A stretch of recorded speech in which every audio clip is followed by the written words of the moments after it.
भर्गो देवस्य धीमहि धियो यो नः प्रचोदयात्।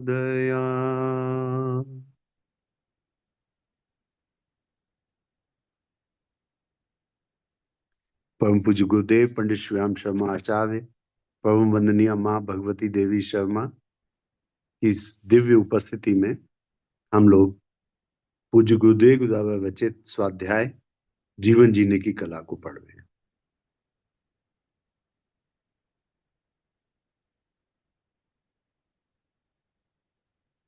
ओम भैया यहीं से शुरू है। जी प्रभु। ओम भैया।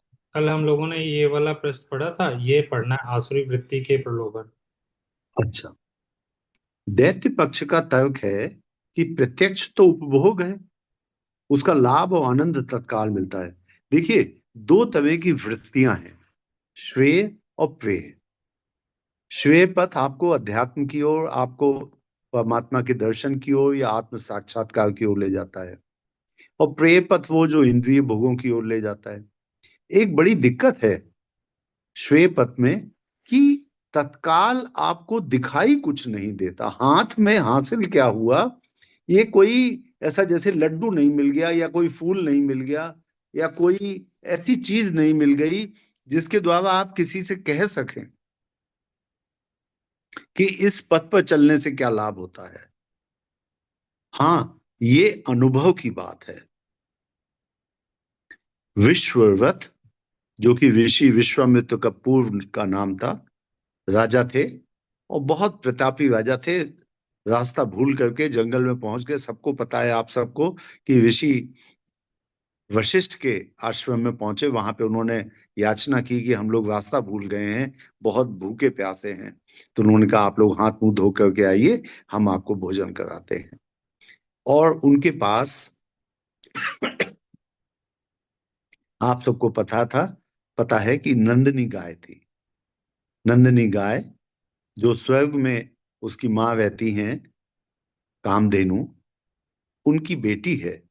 और नंदनी में पूज्य गुरुदेव ने एक जगह अपने साहित्य में लिखा, नंदनी गाय और कुछ नहीं, गायत्री माता है। अर्थात ऋषि वशिष्ठ ने 1.25 करोड़ जप किया गायत्री माता का, तब उनको वशिष्ठ पदवी मिली थी। ऋषि वशिष्ठ रघुकुल के गुरु थे, लेकिन ऐसा नहीं था कि दशरथ के गुरु जो थे वही राम के, जो राम के गुरु थे वही दशरथ के, वही रघु के, वही अज के, वही दिलीप के गुरु थे। हर एक गुरु अलग अलग बदलते जाते होंगे, लेकिन जो विशिष्ट साधना करने के बाद एक पदवी मिलती है वशिष्ठ की, वो 1.25 करोड़ गायत्री मंत्र का जाप करने के बाद मिलती है। तो ऋषि वशिष्ठ के आश्रम में आए विश्वव्रत, और उन्होंने याचना की कि हम लोग रास्ता भूल गए हैं, हमें मार्ग बताइए और कुछ खाने पीने को यदि दे सकें तो। उन्होंने कहा आप हाथ मुंह धो के आइए। और नंदनी गाय से उन्होंने निवेदन किया, उन्होंने उनके लिए गौरस से बनी दूध, गौ दूध से बनी अनेक चीजें प्रस्तुत कर दी, और जिसको खाके विश्वामित्र ऋषि, जो उस समय विश्वव्रत राजा थे, उनकी सेना तृप्त हुई। और दूसरे दिन जब चलने लगे तो उन्होंने गाय मांग ली। उन्होंने कहा आपको क्या जरूरत है इसकी, इसकी जरूरत तो राजा को है।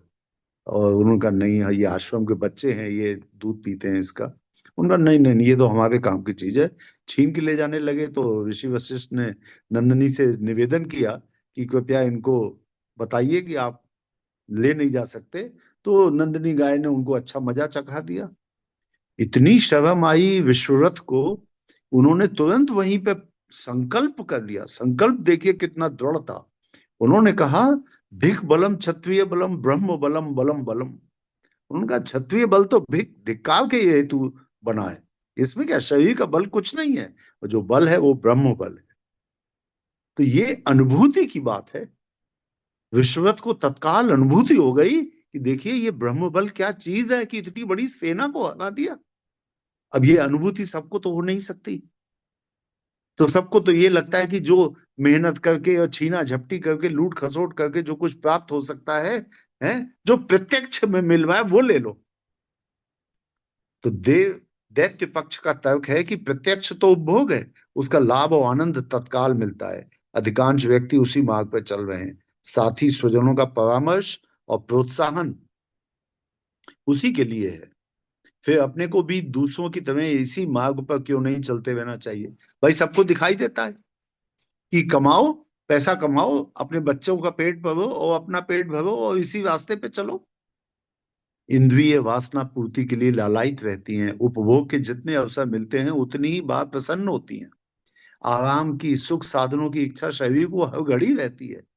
विनोद मनोरंजन में जीव रमता है, इनके साधन इकट्ठे करने में लगे रहने का प्रतिफल सुविधाओं और उपभोग सामग्री की बहुलता के रूप में तत्काल मिलता है। और फिर इन्हीं के लिए सोचते और करते रहने में क्या हर्ज है। भाई इंद्रिय सुख किसको खराब लगता है।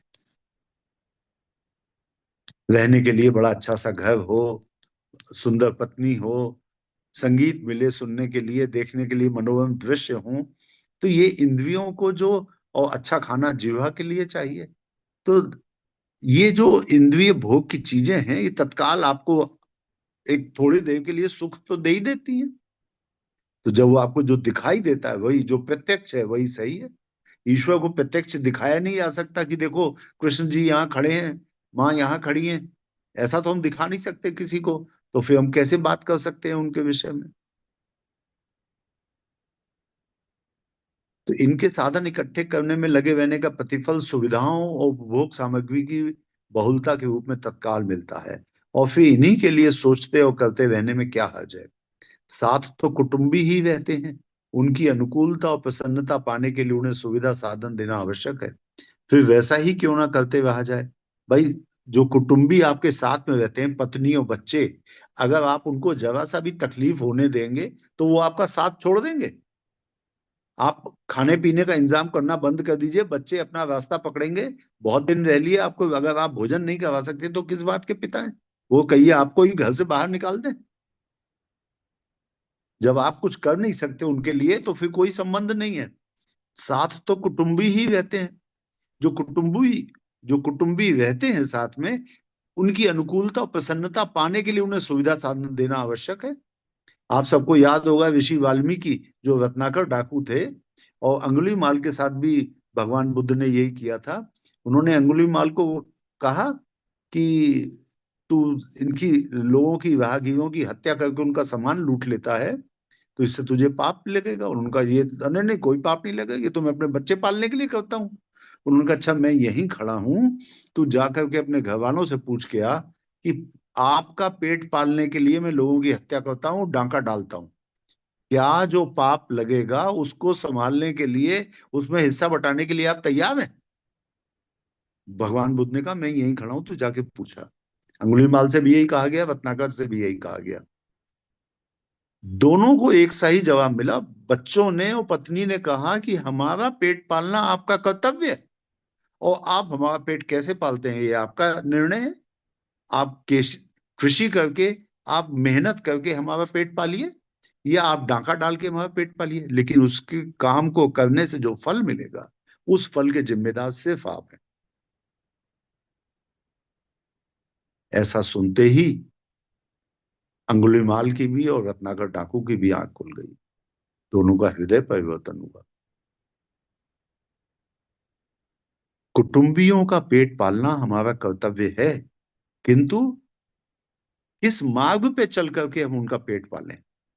तो गुरुदेव लिख रहे हैं साथ में तो कुटुंबी ही रहते हैं, उनको भी उनकी अनुकूलता और प्रसन्नता पाने के लिए उन्हें सुविधा साधन देना आवश्यक है। फिर वैसा ही क्यों ना करते रहा जाए जिसकी कुटुंबी जन अपेक्षा करते हैं। वो तो यही चाहते हैं कि भाई उनके लिए आप रुपए पैसे लाएं, उनको सुख साधन दें। यह चिंतन परामर्श दैत्य वर्ग का है। इसमें तात्कालिक लाभ को ही सब कुछ बताया जाता है, और कहा जाता है कि प्रत्यक्ष की उपेक्षा करके परोक्ष की अपेक्षा क्यों की जाए। जो प्रत्यक्ष दिख रहा है लाभ, हमने किसी को मारा पीटा, उसकी संपत्ति छीन ली, है ना, या हम श्रेय पथ पे नहीं चले, प्रेय पथ पे चले, जिसमें हमको तात्कालिक फायदा दिखाई देगा, उस पथ पे चले। भैया पैसा कमाओ, बच्चे पालो, पेट पालो अपना, एक मकान बनाओ उनके लिए, उनको सुविधा के साधन दो, पंखा चाहिए उनको, हीटर चाहिए। तो अगर हम गलत काम करते हैं, हम प्रे पथ पे चलते हैं, तो इतना समझ लें कि प्रत्यक्ष की उपेक्षा के परोक्ष की अपेक्षा हम कर नहीं रहे, तो इन तर्कों से प्रभावित जीवात्मा को लोभ और मोहग्रस्त जीवन जीना पड़ता है। वाह और तृष्णा ही उसकी गतिविधियों पर छाई रहती है। अहंता की पूर्ति इसी में लगती है। लोगों का परामर्श एवं सहयोग इसी के लिए मिलता है। समीपवर्ती वातावरण का प्रभाव भी मनोभूमि पर इसी रूप में आच्छादित रहता है। परम पूज्य गुरुदेव लिखते हैं हमारी वसीयत और विरासत में, जब प्रथम दिन 18 जनवरी सन 1926 को वसंत पंचमी का दिन था, दादा गुरुदेव ने घी के दीपक की लौ में से प्रकट होकर जब उनको दिशा निर्देश दिए और बताया कि मैं तुम्हारा पिछले 3 जन्मों से गुरु हूं, और उनके पिछले 3 जन्म उनको दिखाए, जिसमें वो कबीरदास जी, समर्थ गुरु रामदास जो कि छत्रपति शिवाजी के गुरु थे, और स्वामी, फिर तीसरा जन्म स्वामी विवेकानंद के गुरु रामकृष्ण परमहंस का हुआ। उन्होंने उनसे कहा कि 66 माला प्रतिदिन गायत्री मंत्र का जाप करो, और कठोर, अति कठोर भोजन का अनुशासन। केवल गाय के दूध से बना 1 गिलास मट्ठा, और गाय को खिलाए हुए जौ, जो कि गाय जितना जौ खा जाए पचा ले वो उसका, और जो बिना पचाए हुए जौ गाय के गोबर में निकले उनको बीन के, धो के, सुखा के एक आधी 1.5 जो रोटी बने वो गुरुदेव के लिए रोटी थी। इतना कठिन तब जब बताया 15 साल के बच्चे को दादा गुरुदेव ने, तो सारा परिवार ही नहीं, उनकी माँ के आह्वान पे सारा गांव आके समझाने लग गया, अरे ये सब क्या बेकार की बातें हैं, घी के दीपक की लौ में से कौन आदमी प्रकट हो सकता है, तुमने बस एक कुछ सपना सा देख लिया, सो गए होगे, सपना देख लिया होगा और तुम उसकी बात पे लग गए। अरे अपने जो बाप दादा की खेती है उसको संभालो, थोड़ी बहुत पूजा कर लो, ठीक है, 11 माला करते हो, ठीक है। पूज्य गुरुदेव लिखते हैं कि पूरी की पूरी कुटुंब की ताकत इस बात में लग गई कि जो निर्णय तुमने लिया है 66 माला प्रतिदिन का गायत्री मंत्र का जाप और आहार का कठिन तप, इसको भूल जाओ, ये तुम्हारे लिए उचित नहीं है। तो सारा कुटुंब इस बात में लगा था कि जो हम कहते हैं, जो हम चाहते हैं वो करो। जो सामान्य जनता, जो से जो सब कुछ करते आए हैं, हम लोग अपना पेट भी पालते हैं, अपना परिवार भी पालते हैं, थोड़ा बहुत पूजा कर लेते हैं, वही तुम करो। तो वही बात गुरुदेव लिख रहे हैं कि लोगों का परामर्श एवं सहयोग इसी के लिए मिलता है। समीपवर्ती वातावरण का प्रभाव भी मनोभूमि पर इसी रूप में आच्छादित रहता है। सारे लोगों का विचार जो है वो आपको आपके श्रेय पथ से हटाने में लगा रहेगा। दिव्यता का परामर्श अंतरात्मा में अवस्थित देव पक्ष कहता है, अंतरात्मा में अवस्थित देव पक्ष कहता है, सृष्टा ने मनुष्य जीवन की धरोहर किस विशेष उद्देश्य के लिए प्रदान की। अब हमारी अंतरात्मा में जो देव प्रवृत्तियां हैं, जो पूर्व जन्मों के शुभ संस्कार हैं, जो आपके अंदर देवत्व के जागरण का कार्य कर रहे हैं, वो कहते हैं सृष्टा ने मनुष्य जीवन की धरोहर किसी विशेष उद्देश्य के लिए प्रदान की है। देव पक्ष का तर्क है कि तात्कालिक लोभ के आकर्षण में यहाँ माया का छलावा ही फैला हुआ है। लिप्सा बिजली की चमक की तरह ही चकाचौंध उत्पन्न करती और क्षण भर में गायब हो जाती है। जिह्वा का चटोरापन, अश्लील कामुकता की चमक कुछ मिनट ही रहती है। इसके उपरांत पेट खराब होने और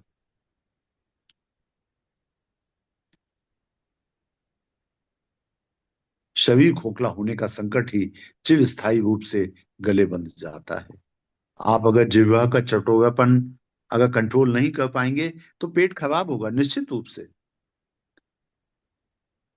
और अगर इंद्रिय संयम नहीं कर पाएंगे तो शरीर खोखला हो जाएगा, प्राण शक्ति का ह्रास हो जाएगा।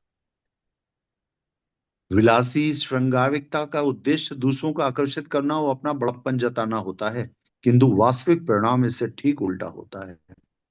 छिछोरापन, मनचलापन इससे टपकता है और अप्रामाणिकता की गंध इस सब विन्यास से आती है। ऐसे लोग किसी की आंख भले ही लुभा लें, विश्वास किसी का भी नहीं पा सकते।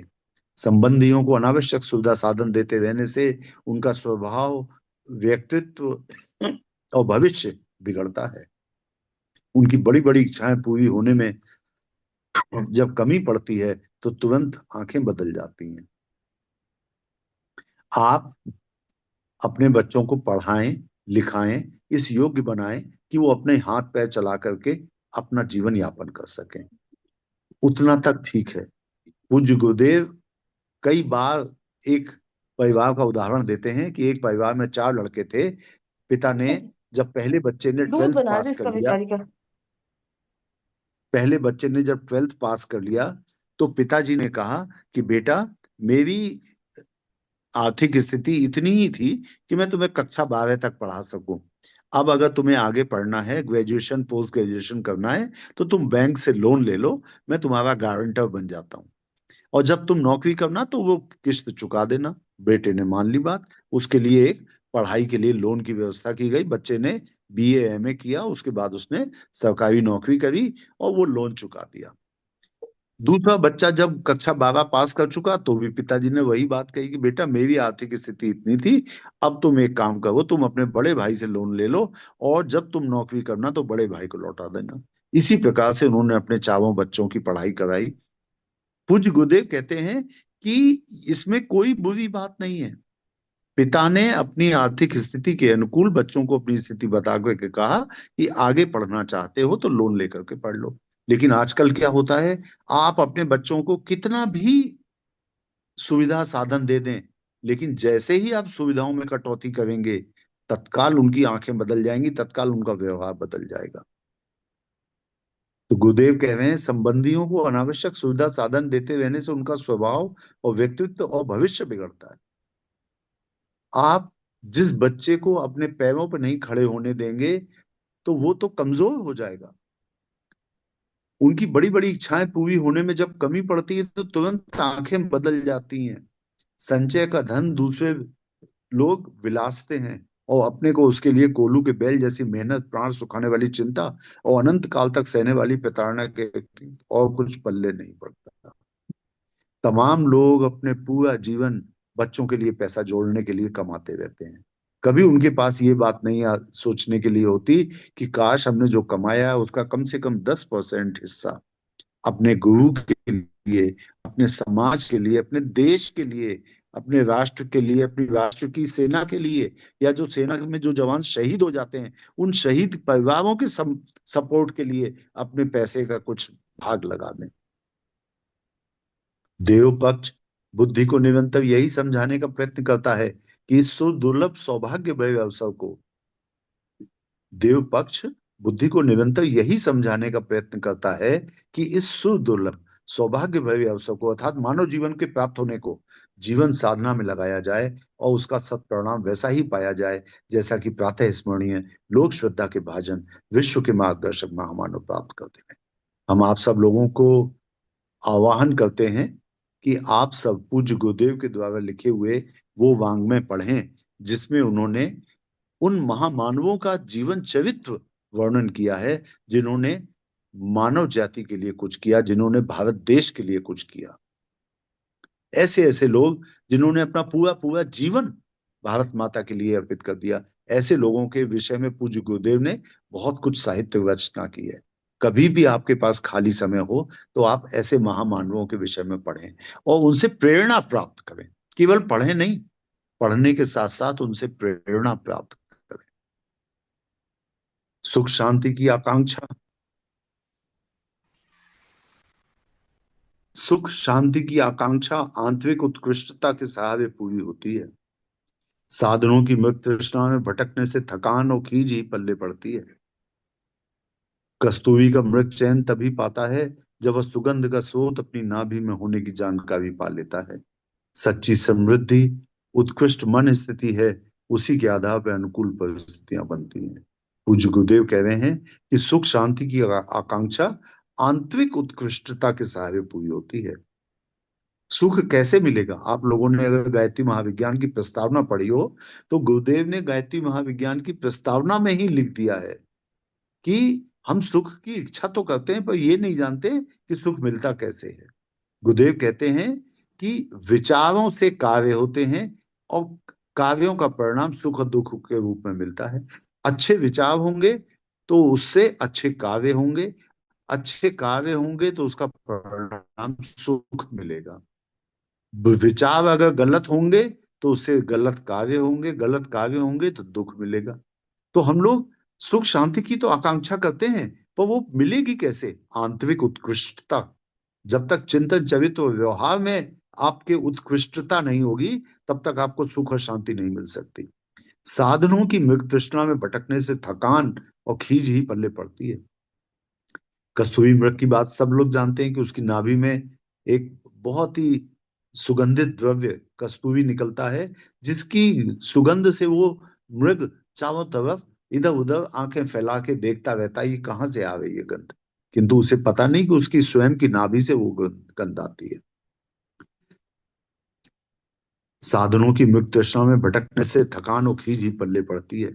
कस्तूरी का मृग चैन तभी पाता है जब वो सुगंध का स्रोत अपनी नाभि में होने की जानकारी पा लेता है। अर्थात हमें भी चैन तभी मिलेगा, हमें भी सुख शांति तभी मिलेगी जब हमें ये पता चलेगा कि हमारी आंतरिक उत्कृष्टता, हमारी अच्छी बुद्धि, अच्छे विचार, अच्छे कर्म कराएंगे और उससे सुख मिलेगा। जब ये बात हमें समझ में आएगी कि हम चिंतन चरित्र व्यवहार में उत्कृष्टता लाएं तो हमें सुख और शांति मिलेगी। जिस दिन हमें ये पता चल जाएगा, उसी दिन हमें शांति मिलेगी। सच्ची समृद्धि उत्कृष्ट मन स्थिति है, उसी के आधार पर अनुकूल परिस्थितियां बनती है। यह जान लेने पर साधनों की लालसा और उपयोग की लिप्सा का समाधान होता है, अन्यथा वह आग में घी डालते रहने के घटती नहीं, बढ़ती ही रहती है। पूज्य गुरुदेव ने यहाँ पे दिन 2 लाइनों में एक बिल्कुल साफ बात बताई है। उन्होंने कहा कि अगर आप चाहते हैं कि सच्ची समृद्धि हमें मिले, तो जब तक आपकी मन स्थिति उत्कृष्ट नहीं होगी, तब तक आपको सच्ची सुख और समृद्धि नहीं मिल सकती, शांति नहीं मिल सकती, और उसी के अनुसार परिस्थितियां बनती हैं। अगर आपके मन में ये बात आ गई कि हम साधनों को अपने लिए उपयोग करें, अपने बच्चों के लिए उपयोग करें, अपने परिवार के लिए उपयोग करें और 7 पीढ़ियों तक के लिए पैसे जमा करके रख लें, तो एक बात आप जान लीजिए कि हम जितना ही इन साधनों का उपयोग करते हैं, जितना ही लालसा बढ़ाते हैं, लिप्सा बढ़ाते हैं, तो ये आग में घी डालने का काम करता है। कामनाएं, वासनाएं, तृष्णाएं आग में घी डालने के बराबर हैं। इनसे कभी किसी को शांति नहीं मिली। आप जितना भी भोगेंगे, उतना ही उसको भोगने की इच्छा और बढ़ती चली जाएगी।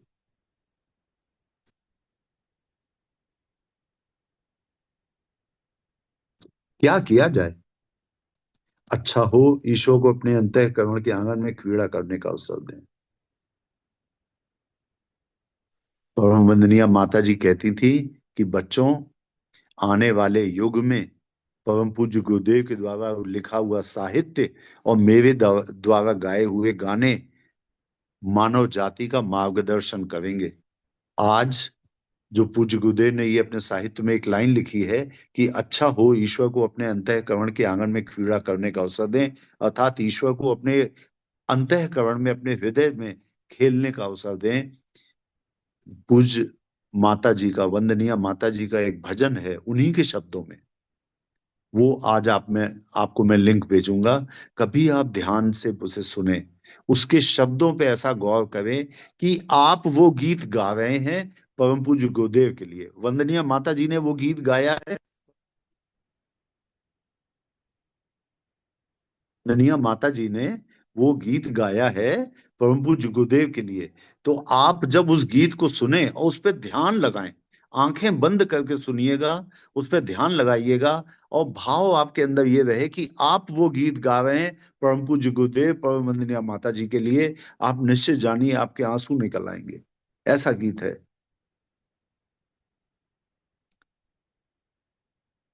पूज्य गुरुदेव लिख रहे हैं, अच्छा हो ईश्वर को अपने अंतःकरण के आंगन में क्रीड़ा करने का अवसर दें, देवत्व का समर्थन करें, ऐसा विवेकपूर्ण निर्णय करें जिसके आधार पर देव मानवों जैसी जीवन नीति निर्धारित की जा सके। ये निर्धारण ही पर्याप्त नहीं, इसे कार्यान्वित करने के लिए संकल्प और उत्साह भी चाहिए। इसी उमंग भरे उभार को व्यक्तिगत जीवन में ईश्वर का अवतरण कहा जा सकता है। जब आप ईश्वर को अपने हृदय में बैठा हुआ महसूस करेंगे, देवत्व का समर्थन करेंगे, ऐसे ऐसे काम करेंगे जो देव मानवों के द्वारा किए जाते हैं, तो इसके साथ साथ माँ भगवती देवी शर्मा, परम पूज्य गुरुदेव को सदा अपने हृदय में तो महसूस करें ही, इसके साथ साथ आप अपने अंदर एक उत्साह बनाए रखें, अच्छे कार्य करने के लिए सत्संकल्प लें।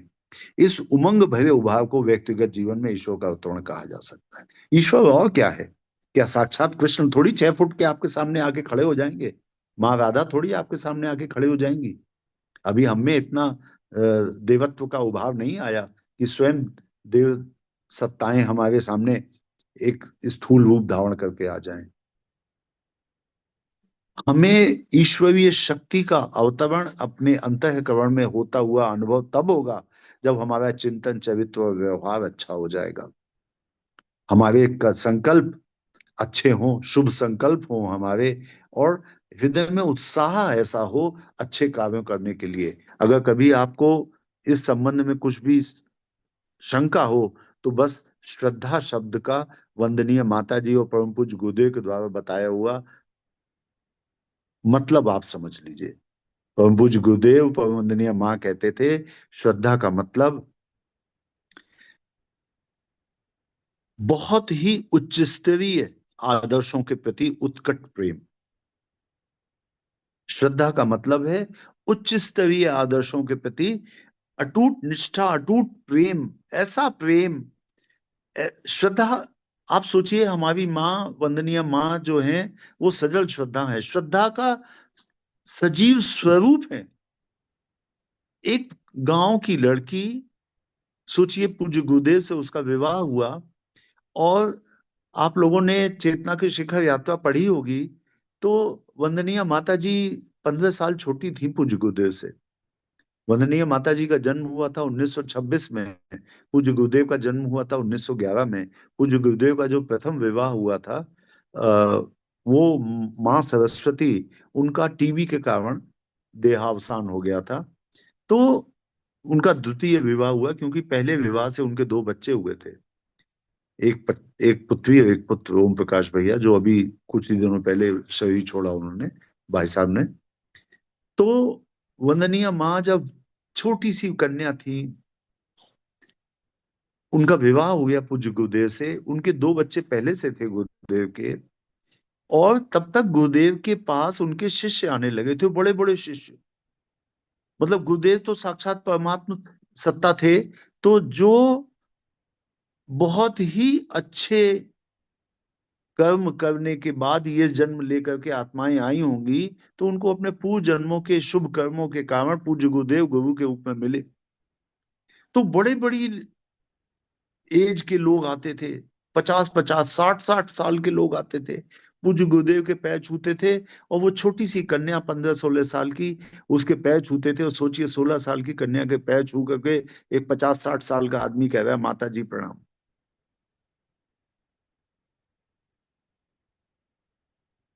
माता जी अचकचा गई, थोड़ा सा हतप्रभ रह गई होंगी। पूज्य गुरुदेव की बड़ी बड़ी उम्र के शिष्य उनके पैर छू के उनको वंदनीय माता जी को कहते थे माता जी प्रणाम। और नन्ही सी कन्या, उन्होंने गुरुदेव की ओर देखा, गुरुदेव ने जो एक शब्द कहे उनसे, वो आपके हृदय को छू जाएंगे। उन्होंने कहा, अभी तो आगे चल कर के संपूर्ण विश्व तुम्हें माता जी कहेगा।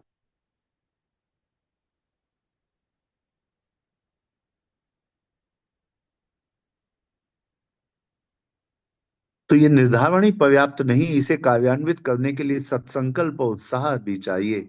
इसी उमंग भरे उभार को व्यक्तिगत जीवन में ईश्वर का अवतरण कहा जा सकता है। जब अच्छे कार्य करने का सत्संकल्प आपके अंदर उभरे, तो इसे आप ईश्वरीय अवतरण कह सकते हैं, ईश्वरीय शक्ति का अवतरण। औसत भारतीय स्तर का सादा निर्वाह, परिवार को सुसंस्कारी और स्वावलंबी बना देने का उत्तरदायित्व यदि पर्याप्त माना जाए, तो लोभ और मोह की फांसी से मुक्ति मिल सकती है। जो संचय मौजूद है, उसी से जीवन की शेष अवधि का निर्वाह भली प्रकार हो सकता है। घर के समर्थ लोगों को पारिवारिक उत्तरदायित्व हस्तांतरित करने में बहुत अधिक कठिनाई नहीं होती।